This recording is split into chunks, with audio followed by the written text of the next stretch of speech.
Les États-Unis se rendent compte qu'elle est menacée sur le plan économique par l'hégémonie naissante de la Chine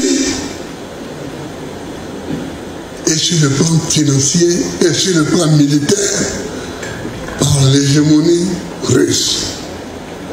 Voilà les nouvelles donnes. Se rendant compte de ça, qu'est-ce qu'il faut faire? Sinon, le problème de l'Ukraine, c'est un petit problème. En 2022, Zelensky lui-même, comédien par profession, parce que c'est un comédien par profession, et comédien en politique, avait demandé la cessation des belligérances depuis 22. Et les Américains l'ont poussé. Maintenant, ils se retrouvent devant l'impossibilité qui était visible depuis longtemps, l'impossibilité de vaincre la Russie. Mais qu'est-ce que l'Ukraine par rapport à la Russie? Un petit moyen. L'Ukraine résiste, mais c'est parce que ce n'est pas elle qui se bat, c'est l'OTAN qui se bat sous le label de l'Ukraine. Donc, nous voyons le premier déploiement de la force de l'OTAN depuis la chute du mur de Berlin.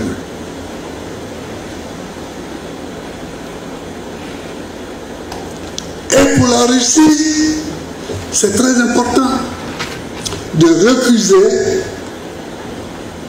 que l'Ukraine rentre dans l'Union européenne et dans l'OTAN. Pour ne pas avoir, Poutine se retrouve devant la même situation où Kennedy s'est trouvé en 62. En 62, Poutine a installé des bases militaires, des fusées militaires à Cuba. Kennedy a dit c'est insupportable. Que j'ai sous mon nez des armes balistiques de la Russie à peut-être quelques dizaines de kilomètres des États-Unis, des frontières américaines, ce n'est pas possible. D'où la crise qu'il y a eu. Mais la sagesse avait fini par l'emporter. Khrouchtchev avait retiré ses fusées et les Américains avaient cessé donc de tamponner. Aujourd'hui, on assiste à la même situation à l'inverse. Les Américains veulent faire de l'Ukraine un pays de l'Union européenne et un pays de l'OTAN pour installer des bases militaires de l'OTAN en Ukraine, c'est-à-dire à quelques kilomètres de Moscou. Naturellement, Poutine a la même réaction que ce que Kennedy avait eu. Et il dit, je n'accepte pas ça. Alors, on dit, Moscou a attaqué l'Ukraine. Mais on ne dit pas pourquoi. On ne dit pas pourquoi. Les mêmes causes produisent les mêmes effets.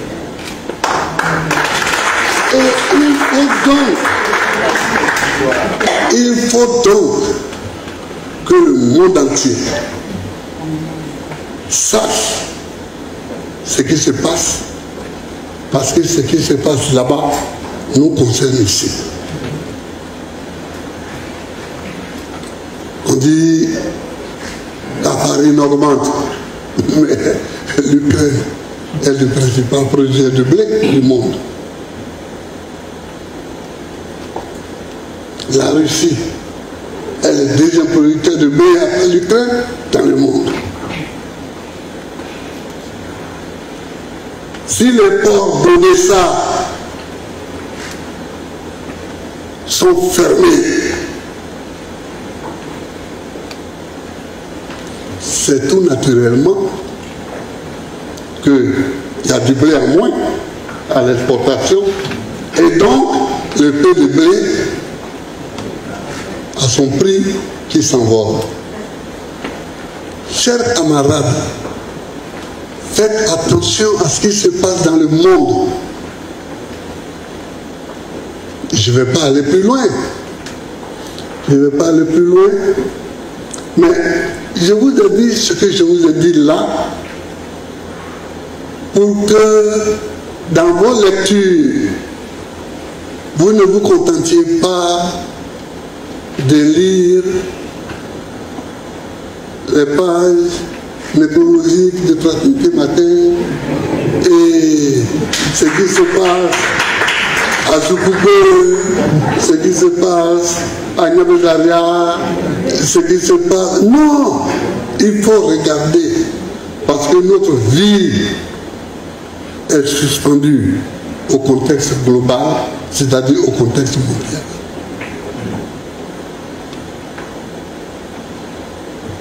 Quant à ce qui se passe entre Israël et le Hamas, la littérature facile et quotidienne dit le Hamas a attaqué Israël. C'est vrai que le Hamas a attaqué Israël, a bombardé Israël. Mais pourquoi le Hamas a attaqué Israël? C'est ça qu'on ne dit pas. L'autre jour, Pierre Kipré m'a rappelé que c'était en 135 qu'on avait vidé la Palestine de tous les Juifs. En 135, je n'ai pas de 1900, l'an 135 de notre ère.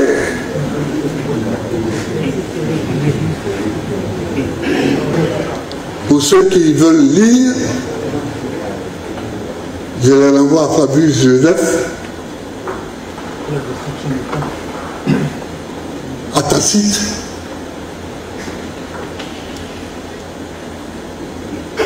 pour avoir des nouvelles fraîches, c'est-à-dire anciennes.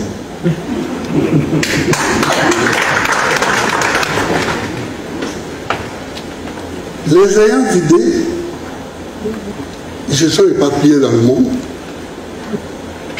mais la terre n'est pas restée vierge. Ceux qui vivaient là ont été retrouvés là en 1948, c'est-à-dire 2 millénaires plus tard, quand on a voulu implanter la nouvelle nation des Juifs après les horreurs de l'Holocauste que Hitler avait mis en œuvre. Je vous avais dit ici, je vous le répète, que les propositions qui avaient été faites étaient le Fouta-Djallon pour créer la nouvelle entité juive, le nouvel État juif, le Fouta-Djallon, l'Ouganda et la Palestine. Dieu nous l'a gardé. Parce que si c'était au Fouta-Djallon, c'était nous aujourd'hui qui étions en première ligne. Peut-être qu'il y aurait été Hezbollah. Peut-être que j'aurais été un Hezbollah, etc. Bon, donc, naturellement, les chefs des organisations juives ont choisi d'aller en Palestine là où leurs parents leur ont dit qu'ils étaient avant.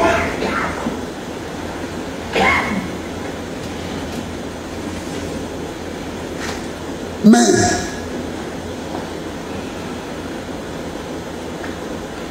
allant s'installer en Palestine, ils ont dû dégager la terre.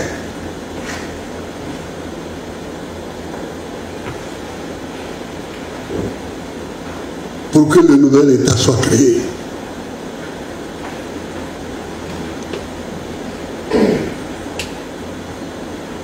Donc, guerre. Moi j'habite Maman.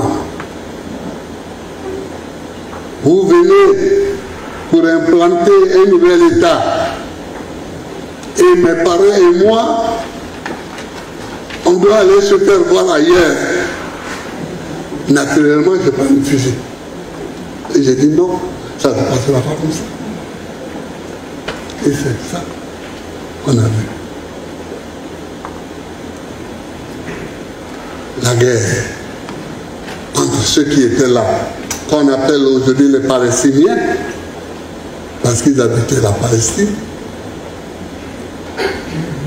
et le nouvel État d'Israël qu'on était en train d'installer, que Lord Balfour était en train d'installer.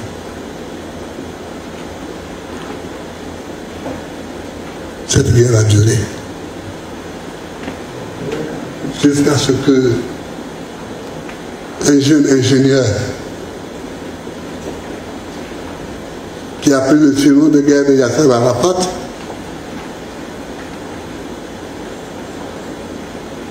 en devienne le leader des Palestiniens et se mettre à se battre et en même temps à négocier, et trouver une solution.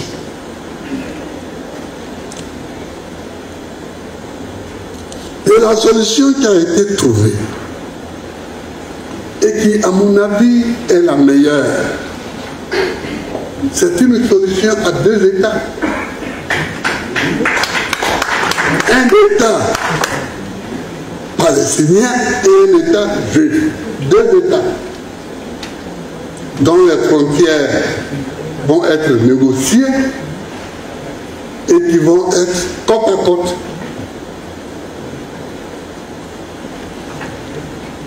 Et ça a permis la trouvaille de cette solution à deux États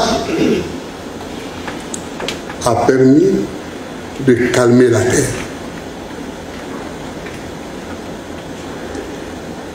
Et on s'est habitué de nouveau à avoir un Yasser Arafat, non pas combattant, mais négociant. Partout. Aux États-Unis, en France. Moi, je l'ai rencontré avec Shimon Peres. Je les ai rencontrés tous les deux à l'International Socialiste. Je crois Odette Soyer, tu les as vus aussi. Quand nous sommes partis à Rome, à l'International Socialiste à Rome, je les ai rencontrés là-bas.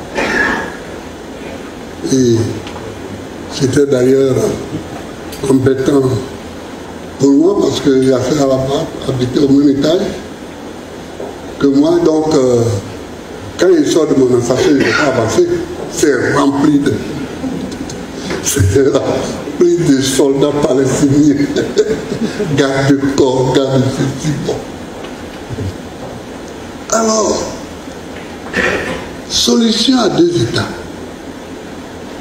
Jusqu'à ce que George Bush Jr. et Netanyahu, George Bush Jr. arrive au pouvoir aux États-Unis et Netanyahu arrive au pouvoir en Israël. Et les deux ont refusé de mettre en pratique la solution à deux États. Ils ont dit non, et que c'est un seul État, l'État d'Israël, les Palestiniens, etc. D'où la résistance Donc quand aujourd'hui les Hamas attaquent, c'est ça qu'il faut dire. Voilà pourquoi ils attaquent. Parce qu'ils n'ont plus d'espoir d'avoir leur État. Or, ils veulent avoir un État.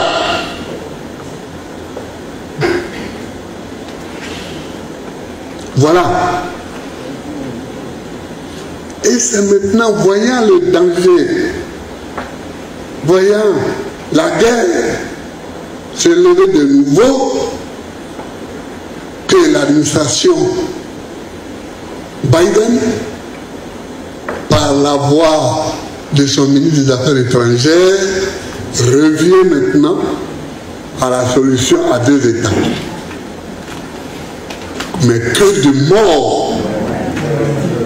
Que de morts pour revenir à une solution qui avait déjà été trouvée depuis. Donc espérons que cela va prospérer et qu'ils vont marcher vers cette direction. L'Afrique du Sud a été la nation courageuse. L'Afrique du Sud, je suis fier parce que c'est un État africain. L'Afrique du Sud a été courageuse et a déposé plainte contre Israël pour génocide. Parce que ce qui se passe aujourd'hui à Gaza, pour ceux qui lisent la Bible, Gaza, c'est là où il y avait les Philistins qui avaient arrêté Samson. Donc Gaza n'est pas une ville neuve. Gaza est une ville ancienne. Donc, espérons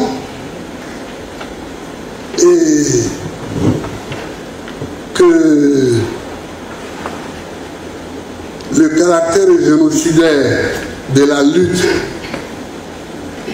d'aujourd'hui va être reconnu, mais surtout espérons que les négociations vont aller vers la construction de 2 États. L'un israélien qui existe déjà et l'autre palestinien. Sinon, il n'y a pas d'issue. Sinon, il n'y a pas d'issue.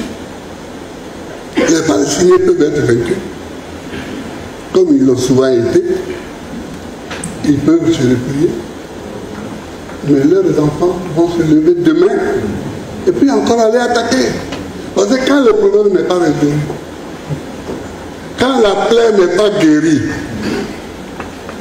tôt ou tard la purulence arrive. Donc voilà les 2 grands conflits, mais qui nous concernent. Aujourd'hui, c'est l'Afrique du Sud qui est engagée, mais parce que les autres chefs d'État africains sont quoi? Ils sont quoi? Ils ne sont pas courageux.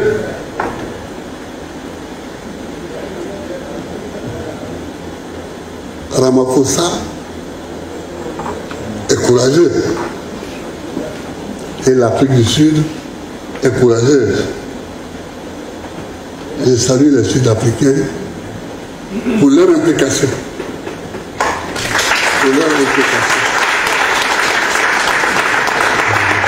Dans la paix mondiale.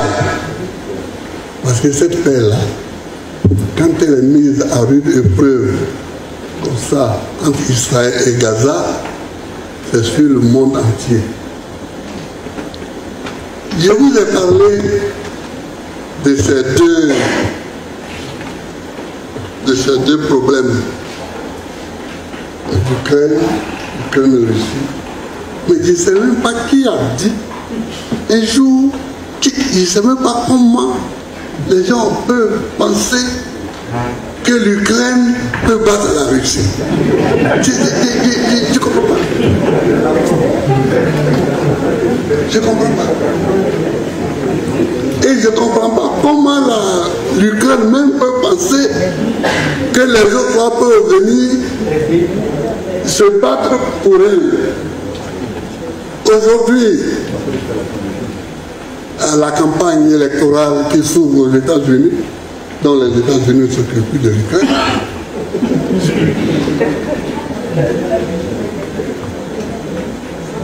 l'Ukraine a cru qu'elle pouvait gagner la Russie. Depuis quand? La Russie qui a marché avec ses soldats jusqu'à Berlin pendant la Deuxième Guerre mondiale. Et toi, tu viens,